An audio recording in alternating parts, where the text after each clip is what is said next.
एक तरफ सनातनी और एक तरफ जातीय जनगणना के भारतीय जनता पार्टी के लोग जातीय जनगणना को सामने क्यों नहीं ला रहे हैं, उसको सनातन पर भरमा रहे हैं। क्या कहेंगे आप? हमारे भारतीय हैं जो हिंदू धर्म से आते हैं, जिन्हें सनातनी, हिंदू तो धर्म कोई नहीं है, सनातनी बोला जाता है, उन्हीं सनातनी लोगों से ये बात को जानना जरूरी हो गया है। तो जातीय व्यवस्थाएं बनाई गई, ये किसका दोष है?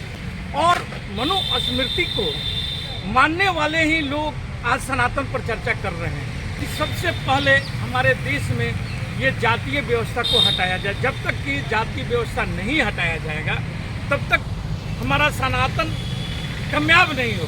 स्वामी प्रसाद मौर्य, बिहार सरकार का एक मंत्री, शिक्षा मंत्री जी भी इस पर सवाल उठाए थे, लेकिन उनकी बातों को तोड़ करके तो कभी यही कहना था कि जब तक हमारे जातीय व्यवस्थाएं को समाप्त नहीं किया जाएगा तब तक हम आगे नहीं आ सकता। और ये बात बुद्ध, महात्मा गांधी और भीमराव अम्बेडकर भी यही बात को हमेशा उठाते रहे हैं, वे लोग भी, लेकिन फिर भी आज तक इस पर कोई भी विस्तृत चर्चा नहीं हुआ। ये सबसे बड़ी देश के लिए दुर्भाग्य है कि हर जगह SC ST को अपमानित किया जाता है।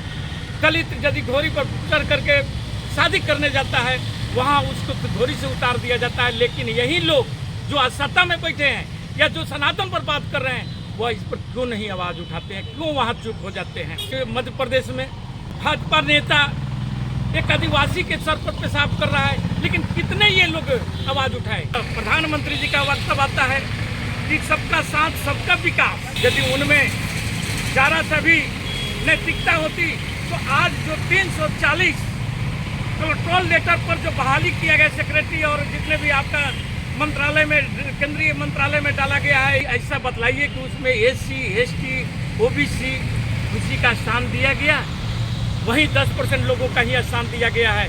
जो 340 लोग बिना IAS IPS के एग्जाम दिए हुए जाकर के सेक्रेटरी बने हैं, ये कौन बनाया? यही लोग जो आज सनातन की बात कर रहे हैं। लेकिन जैसे ही बात आता है कि जनगणना, जातीय जनगणना कराई जाए, ये लोग पीछे हट जाते हैं, बोलते हैं कि इसकी जरूरत ही नहीं है। इंडिया और भारत के लेकर के मुलायम सिंह यादव 2001 में एक सवाल उठाए थे, 5 दिन पहले ही ये मोदी सरकार बोला कि नहीं, इंडिया और भारत में कोई अंतर नहीं है। लेकिन जब देखिए कि इंडिया का एक अलायंस बन गया तो अब भारत चिल्लाने लगे।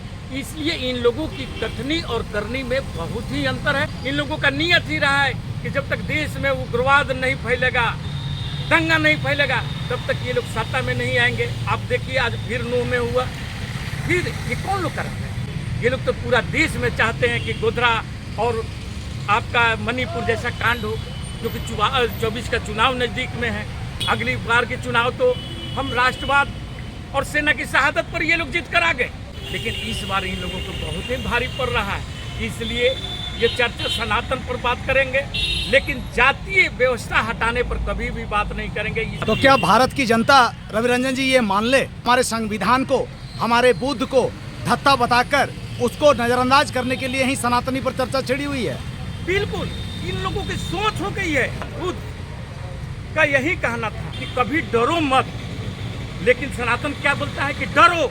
कि बुद्ध और सनातन में कितना अंतर है। बुद्ध पूरे विश्व में फैले हुए थे। आप देखे होंगे कि चाइना में भी जो चीन का नाम रखा गया वो अभी बुद्ध के ही मार्ग से निकला, और इंडिया का जो नाम रखा गया बुद्ध के विचारों से ये लोग विरोध रखेंगे। लेकिन जब विदेश में जाएंगे और वहाँ पर गांधी और बुद्ध का नाम लिया जाएगा तो वहाँ नतमस्तक होते हैं। इनकी चाल और चरित्र दोनों में फर्क जनता को समझना बहुत ही जरूरी है। और आप तो एक सोचिए ना कि रात के 12 बजे 10% आरक्षण लाया जाता है, इस और SC ST OBC के हकमारी कर दिया गया। सेक्रेटरीट कोलेट्रोल है जिसमें 340 लोग, कौन लोग को लाया गया?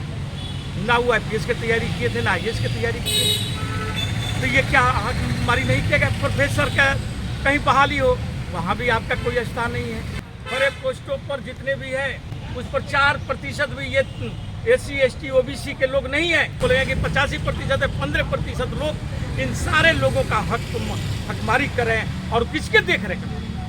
मोदी जी OBC के नाम पर है, हमारे राष्ट्रपति बनी है, SC ST से बनी है, और इन लोगों के सामने ये सारे अन्याय हो रहा है और ये लोग मुख दर्शक बने हुए, कोई आवाज़ उठाने के लिए नहीं तैयार है। और बात करेंगे एससी एसटी ओबीसी के। मैं एससी से एसटी से हूँ, ओबीसी से हूँ। मेरे जनता को दर्शकों के क्वेश्चन साथ साथ आएंगे। रवि रंजन जी, आज पूरे देशवासियों को आप क्या संदेश देंगे?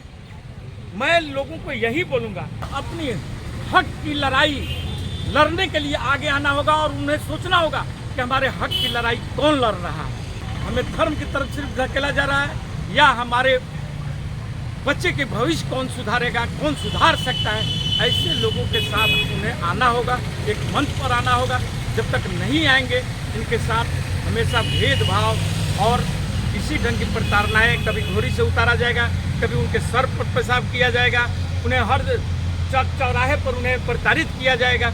इसलिए इनको लड़ना हो। एक गांधी जी का कहानी बतलाता हूँ। एक बार लोग बतला रहा था, आपको अंबेडकर हमेशा आपके बारे में भला बुरा बोलते हैं। उन्होंने बोला था, आप सोचो जरा, मैं उस जगह पर होता तो आज जितना अंबेडकर उग्र तेवर अपनाए हुए, उससे 2 गुना ज़्यादा उग्र तेवर अपनाए रहते।